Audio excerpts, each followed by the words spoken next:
Hi friends, welcome back to Dillu Karishma's kitchen. ఈరోజు మన కిచెన్లో మనం చూడబోయే రెసిపీ వచ్చి ఆలుతో సింపుల్గా పాపడ్స్ ఫ్రెండ్స్. రెండు ఇంగ్రీడియంట్స్తో ఎంతో హైజీనిక్గా అలాగే ఎంతో టేస్టీగా ఉండే ఆలు పాపడ్స్ని ఎలా తయారు చేసుకోవాలో వీడియోలోకి వెళ్ళి చూద్దామా ఫ్రెండ్స్. మన ఆలు పాపడ్స్కి కావలసిన పదార్థాలు: మీడియం సైజులో ఉండే ఒక 5 బంగాళాదుంపల్ని ఈ విధంగా తీసుకోవాలి. అలాగే సగ్గుబియ్యాన్ని ఒక కప్పు వరకు తీసుకోవాలి. ఇక్కడ నేను లావు సగ్గుబియ్యం అలాగే సన్న సగ్గుబియ్యాన్ని కలిపి తీసుకున్నాను ఫ్రెండ్స్. మీరు రెండిట్లో ఏది అవైలబుల్లో ఉంటే అది తీసుకుని హ్యాపీగా చేసుకోవచ్చు. ఇప్పుడు మన ఆలు పాపడ్స్ తయారు చేయడం కోసం ముందుగా మనం తీసుకున్న బంగాళాదుంపలపై ఉండే పొట్టు మొత్తాన్ని రిమూవ్ చేసి తీసుకోవాలి. ఈ విధంగా వీడియోలో చూపిస్తున్నట్టుగా చేసుకోవాలి. ఇలా మొత్తం 5 బంగాళాదుంపల్ని పీల్ చేసుకుని ఇలా చిన్న మిక్సింగ్ బౌల్లో కొన్ని వాటర్ని తీసుకుని ఈ విధంగా బంగాళాదుంపల్ని కట్ చేసి తీసుకోవాలి. 5 బంగాళాదుంపల్ని కూడా కట్ చేసి తీసుకోవాలి. చాలా చాలా టేస్టీగా ఉంటాయి ఫ్రెండ్స్. రెండు ఇంగ్రీడియంట్స్తో మనం చేసుకోవచ్చు ఈ పాపడ్స్ అనేవి.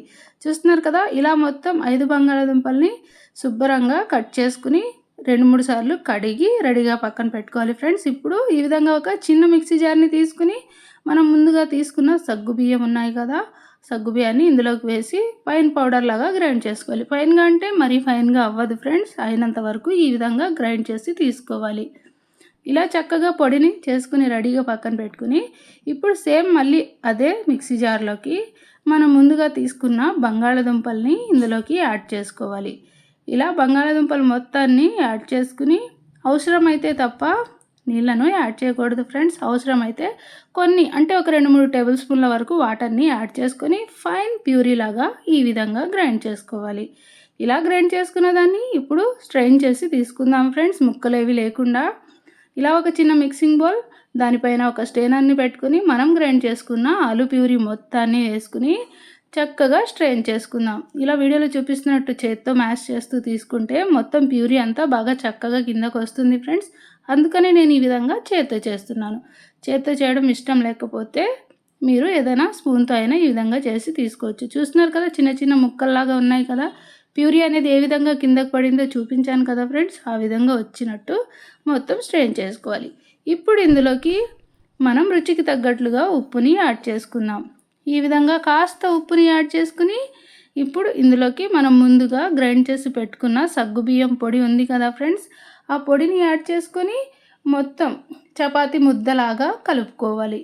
ఈ విధంగా కలుపుకోవాలి. మనం తీసుకున్న క్వాంటిటీకి కరెక్ట్గా సరిపోతుంది ఫ్రెండ్స్. ఒకవేళ మీకు కాస్త గట్టిగా ఏమైనా అనిపిస్తే కొన్ని వాటర్ని తీసుకుని కలుపుకోవచ్చు. ఇలా కలుపుకున్న ముద్దని ఇప్పుడు చిన్న పేపర్ ర్యాప్ని తీసుకుని, అంటే ప్లాస్టిక్ ర్యాప్ ఉంటుంది కదా, ఏదైనా ఒకటి మనం బయట నుంచి పప్పులు కానీ సేమియా కానీ అలా తెచ్చుకుంటూ ఉంటాం కదా, వాటి కవర్స్ ఉంటాయి కదా ఫ్రెండ్స్ ఈజీగా ఇంట్లో. అలాంటి కవర్ పైన మనం తీసుకున్న పిండి ముద్దని కాస్త పెట్టి ఈ విధంగా రోల్ చేసుకోవాలి. ఈ విధంగా వీడియోలో చూపిస్తున్నట్టుగా చిన్న పిండి ముద్దను పెట్టుకొని రోల్ చేసుకోవాలి. ఇది ప్లాస్టిక్ పేపర్ కాబట్టి జారిపోతుంది ఫ్రెండ్స్, చూసుకుని జాగ్రత్తగా రోల్ చేసుకోవాలి. నేను ఒక చేత్తో పట్టుకుని ఒక చేత్తో రోల్ చేస్తున్నాను కదా ఫ్రెండ్స్, కాస్త ఇబ్బందిగానే ఉన్నా సరే చక్కగా మనం పట్టుకుని రోల్ చేసుకోవచ్చు. ఈ విధంగా ఎంత పల్చగా వీలైతే అంత పల్చగా రోల్ చేసుకుని మీ దగ్గర పిజ్జా కట్టర్ ఉంటే పిజ్జా కట్టర్తో కానీ, కుక్కీ కట్టర్తో కానీ, లేదా ఇలా సింపుల్గా నైఫ్తో కానీ నచ్చిన షేప్లో కట్ చేసుకోవచ్చు. నేనైతే మామూలుగా కట్ చేస్తాను ఫ్రెండ్స్, స్క్వేర్ షేప్లో వచ్చినట్టు. మీరు మీకు నచ్చిన షేప్లో కట్ చేసుకుని వీటిని స్టీమ్ చేసుకోవచ్చు. ఈ విధంగా ఎంత పల్చగా వచ్చాయో చూస్తున్నారు కదా, ఈ థిక్నెస్ వచ్చినట్టు. అంటే దీనికంటే పల్చగా వీలైతే పల్చగా కూడా రోల్ చేయొచ్చు. ఇంకా బాగా చక్కగా పొంగుతూ వస్తాయి. ఎంత పల్చగా ఉంటే అంత బాగా వస్తాయి ఈ పాపడ్స్ అనేవి. ఈ విధంగా స్టీమర్ని తీసుకొని స్టీమర్ పైన బటర్ పేపర్ని వేసుకుని బటర్ పేపర్కి ఆయిల్ అప్లై చేసుకుని ఇప్పుడు మనం తీసుకున్నవి దీంట్లో పెట్టుకొని మనం ఇవి స్టీమ్ చేసి తీసుకోవాలి ఫ్రెండ్స్. స్టీమ్ చేయడం కోసం ముందుగా ఇడ్లీ పాత్రలో నేను ఒక 2-3 గ్లాసుల వాటర్ని వేసి ఆల్రెడీ బాయిల్ చేశాను ఫ్రెండ్స్. ఇప్పుడు స్టీమర్ని ఇందులోకి పెట్టుకుని మూత పెట్టుకుని జస్ట్ మీడియం ఫ్లేమ్లో పెట్టుకుని 1 నిమిషం పాటు స్టీమ్ చేసుకోవాలి. కాస్త ట్రాన్స్పరెంట్గా అవ్వాలి మనం తీసుకున్నవి. ఈ విధంగా చూస్తున్నారు కదా ఎంత చక్కగా ట్రాన్స్పరెంట్గా అయ్యాయో కదా. ఇలా అయిన వాటిని కాస్త చల్లారాక బయటికి తీసుకుని ఈ విధంగా వేసుకోవాలి ఒక ప్లాస్టిక్ పేపర్ పైన. చల్లారాక వేసుకుంటున్నాం కాబట్టి నో ప్రాబ్లం ఫ్రెండ్స్, ప్లాస్టిక్ పైన వేసినా కూడా జల్లీలాగా కనిపిస్తుంది కదా.